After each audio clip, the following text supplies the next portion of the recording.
Come on. Yeah, yeah, we just chillin', counting up to a new ceiling. Got that ancestral healing, got that high-rise feeling. Voices of diaspora, singing louder than they ever could imagine. Welcome to church.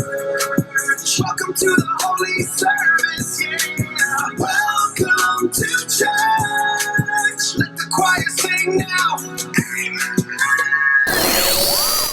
Welcome to the Take It to the Nine podcast. I am the Reverend Point Blank, and it's not what you may think. We are the voices of the diaspora, taking you to the brink. So welcome to church, because that's where we speak the truth. Doesn't matter what happens, because we do have the proof. Please understand, in the spotlight's gleam, where fame tends to shine, black celebrities is a rise to fame, yet their freedoms are confined. They have wealth and glitter, but years of grips of change remain.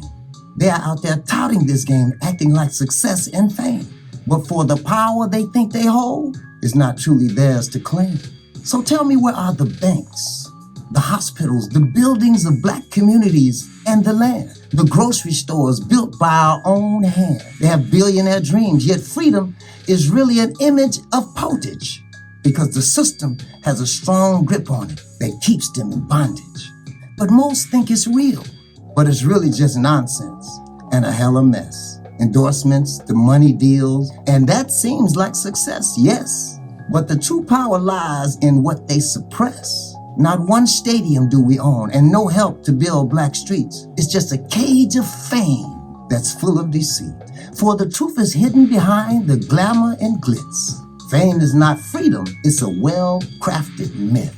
As the masses watch, the real chains hold tight. But the truth always comes back true, but it might not be tonight. We are giving you the unwritten truth. We are making it bright. We are the Take It to the Nine, and it always comes back right.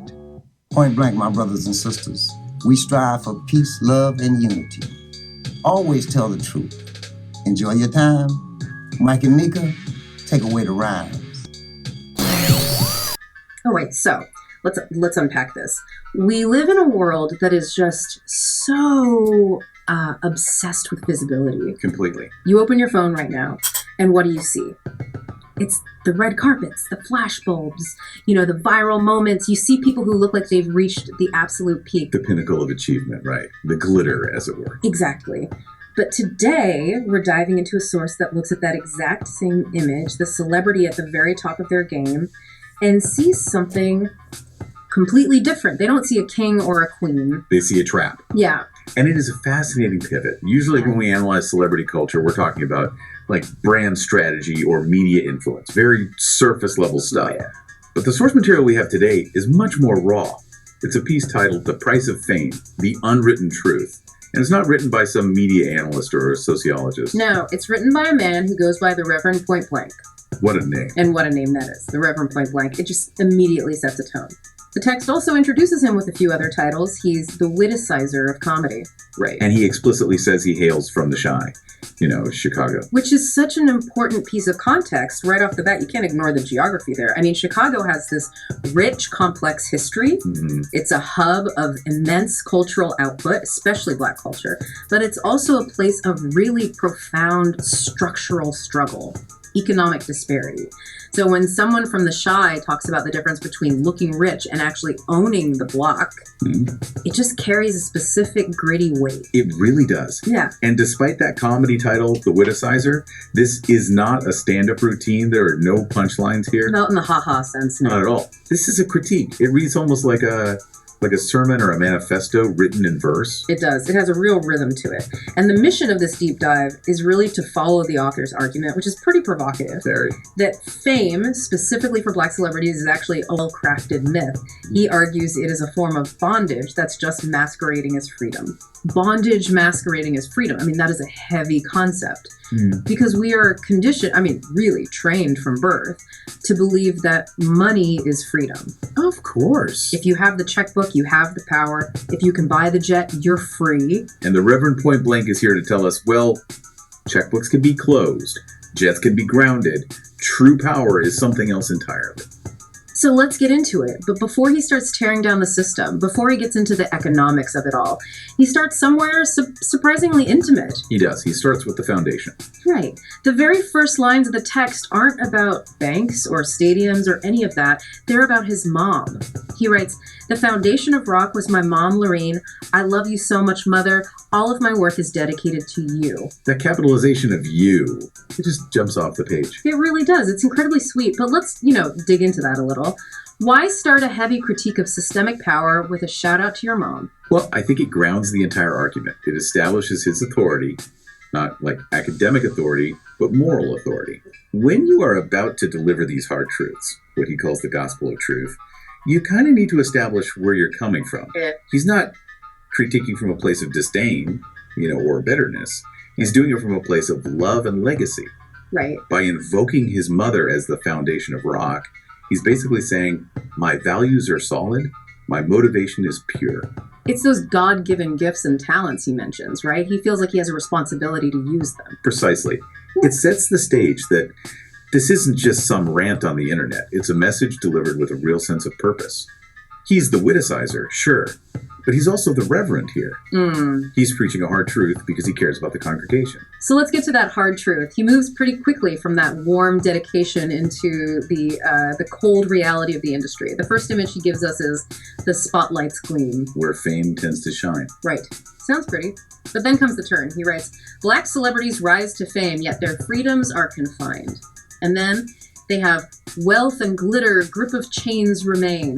That contrast is the core tension of the whole piece. Yeah. You have the visual, the wealth and glitter. That's what we, the audience, see. That's all we see. We see the cars, the jewelry, the luxury vacations on Instagram.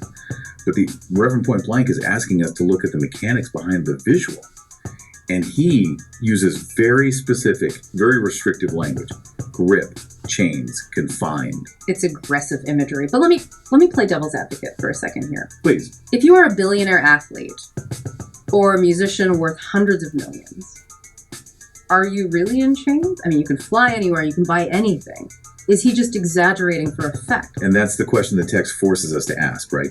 What is the definition of freedom? Oh. If freedom is the ability to buy a Lamborghini, then yeah, sure, they are free. Okay. But the Reverend Point Blank is arguing that freedom is about autonomy. It's about structural ownership. He explicitly says, for the power we think they hold is not theirs to claim. Not theirs to claim. So they're holding the trophy, but they don't own the league. That is a perfect analogy. You're the star of the movie, but you don't own the studio. And if you don't own the studio, you can be recast or, edited out. Wow. That distinction between being a high-paid employee and an owner is where he takes us next. And he doesn't just leave it as some vague feeling. He conducts what I would call an audit of ownership. Yes. This part stood out to me so much. It's like he's walking through a neighborhood or looking at a portfolio and just ticking off boxes of things that are missing. He asks, so tell me, where are the banks, the hospitals? Keep going with that list because the specific items he chooses are so crucial. Okay, he lists banks, hospitals, the building of black communities and land. Then he asks about the grocery chains built by their own hand. And notice what isn't on that list. Clothing lines, Yeah. record labels, vodka brands. Exactly. He's not asking for more luxury goods or entertainment products. He is asking for infrastructure. It's a massive distinction. Think about what a bank represents. A bank controls capital. It decides who gets a loan to start a business, who gets a mortgage to buy a home. Mhm. If you don't own the bank, you are always asking for permission to grow. You are dependent on someone else's yes. And hospitals. I mean, that's literally life and death. Hospitals control health equity. If you don't control the institutions that keep your people alive, how much power do you really have? And grocery chains, that's sustenance, that's food security. Right. If the supply chain gets cut off, you can't eat your gold chains. That is such a critical point. We see a celebrity launch a sneaker line and we think, wow, they made it. They're a mogul. But the Reverend Point Blank is saying, okay, that's cute. But can you feed your community? Can you heal them? Do you own the land the store sits on? It just changes the definition of success entirely. It Yes. shifts the metric from visibility, how many people see you, to viability. Can you sustain yourself without outside help? Mm-hmm. If your success is dependent on someone else's distribution network, someone else's real estate, someone else's financial institutions, are you actually free? Or are you just a very well-paid asset? Oof. A very well-paid asset. That stings. But the text goes even further. He specifically calls out the sports world. He writes, "Not one stadium's owned." That stadium line is so powerful. Think about the whole modern gladiator metaphor. Yeah. You have these athletes who are the best in the world, generating billions of dollars in revenue. They're the main attraction. Nobody's buying a ticket to see the guy who owns the team. No, they're paying to see the talent. The talent is the product. But who owns the stadium? Who owns the parking lot, the concessions, the air rights? The text is saying, not them. Right. The wealth generated by the talent is ultimately funneled into the hands of the owners, who then build the generational wealth that lasts for centuries. And he broadens this to the community level with that phrase, Black people's streets. He says, no help to build Black people's streets. That implies urban planning, zoning, the actual physical construction of the community. He's pointing out a total vacuum of ownership in the sectors that actually dictate how life is lived. So if you don't own the streets, you don't control the policing of those streets, the maintenance of those streets, the value of those streets. And because of that lack of ownership, he lands on this really intense conclusion. They have billionaire dreams, yet freedom is a mirage. A mirage. It looks like water, it looks like relief, but when you get close to it, it's just sand. It's not real. And he blames the system for this. He writes, "For the system has a grip that keeps them in bondage." It feels like he's describing a trap that is specifically designed to look like a penthouse. That's the cage of fame, he mentions later. It's a cage, but it's full of deceit. It's designed to keep you comfortable enough that you don't realize you're locked in.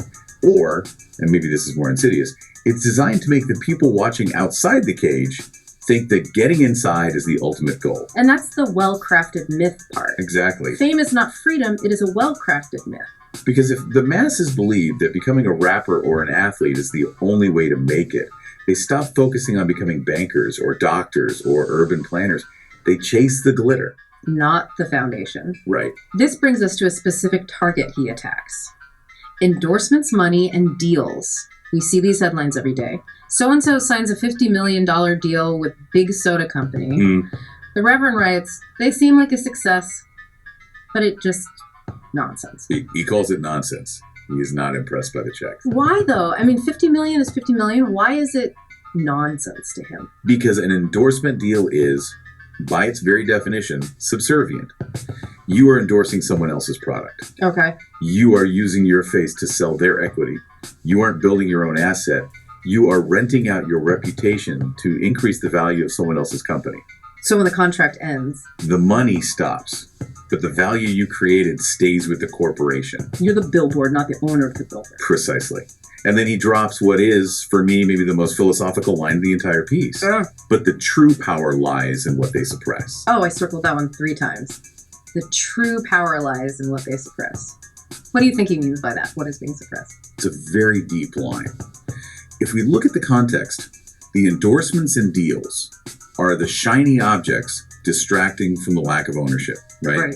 So suppression could be the suppression of autonomy. It could be the suppression of community building. If you are so busy chasing the endorsement deal, you aren't building the hospital. Or maybe the system itself suppresses the ability to build a hospital. That's another angle. Or think about it politically. To get the mega endorsement, to get the glitter, often you have to suppress your true voice. You have to be safe. Can't be too radical. You can't challenge the status quo too hard, or the brand drops you. So the price of the ticket is your agency. You have to suppress the revolutionary parts of yourself to fit into the cage of fame. Exactly. True power lies in what they suppress. Yeah. If you have to silence yourself to get paid, you aren't powerful. You're just expensive. That is a chilling thought. And he believes the audience, the masses, we're just watching this happen. As the masses watch, the real chains hold tight. It's almost like we are spectators at a magic show getting tricked by the sleight of hand. We're watching the right hand wave the glitter while the left hand locks the cage. But he also offers a glimmer of hope there. He doesn't think the trick lasts forever. No. He writes, and the unwritten truth, welcome it just comes to light. Welcome it just comes to light. That phrasing is interesting, isn't it? It's like he's welcoming the revelation. Like, finally the lights are coming on in the theater. We can see the wires. It's an awakening. And the first step to breaking a myth is acknowledging it as a myth. By writing this, by putting this unwritten truth into words, The Reverend Point Blank is trying to break the spell. He is. He wants the listener to stop looking at the endorsement deal as the finish line. He wants us to stop confusing rich with free. Yeah. You know, for a text that deals with such heavy themes, bondage, deceit, chains, you know, the lack of hospitals, it doesn't end in despair. It doesn't end with him saying, burn it all down. No, it doesn't. And that circles all the way back to the dedication at the beginning. This is coming from a place of spirit. He signs off with a completely different energy. Point blank, we strive for peace, love, and unity. Enjoy your time. Enjoy your time. It's such a simple human wish. After tearing down the entire facade of celebrity culture, after pointing out the lack of banks and streets, he reminds us of the core values: peace, love, unity. It's almost like he's saying, look, the system is rigged, the fame is a lie, so what do we actually have? We have each other. We have our time on this earth. And we have the truth. The gospel of truth, as he called it. He believes that you can't have true unity if it's built on a lie. You have to face the hard reality, that lack of ownership, before you can genuinely say peace and love. And enjoy your time strikes me as a form of resistance too, you know? In a system designed to extract value from you, simply enjoying your life, enjoying your time, that's a rebellious act. Absolutely. It's reclaiming your humanity from the machine. He also gives us a way to keep listening to that gospel. He directs people to his YouTube station, which is under the handle at the Reverend Point Blank, and his website, WeJustChillin.com. We Just Chillin. I love that. Again, that juxtaposition of a casual, laid-back vibe with this incredibly intense structural critique. It's very unique to his voice. It really is. You know, going through this, I keep thinking about that list. The hospitals, the banks, the grocery chains. It's such a practical litmus test for power. It is. And it's a test that can be applied to any community, really, but it's acutely painful in the context he describes. We often confuse visibility with viability.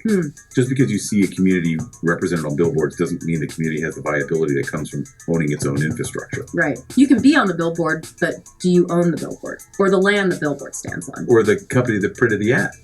Or the financing behind the ad campaign? That is the difference between glitter and foundation. And the Reverend Point Blank is clearly a foundation guy.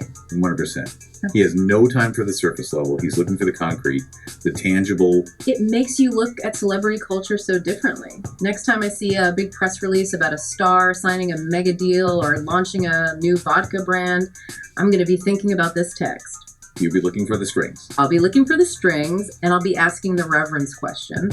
Okay, that's a lot of money, but where is the grocery store? Where are the black people's streets? Exactly. It's a sobering perspective, but like he says, it's the unwritten truth. And sometimes the truth isn't fun, but it is necessary. And he would argue that recognizing it is the only way to eventually get to that peace, love, and unity he strives for. You can't fix a problem you refuse to see. Well said.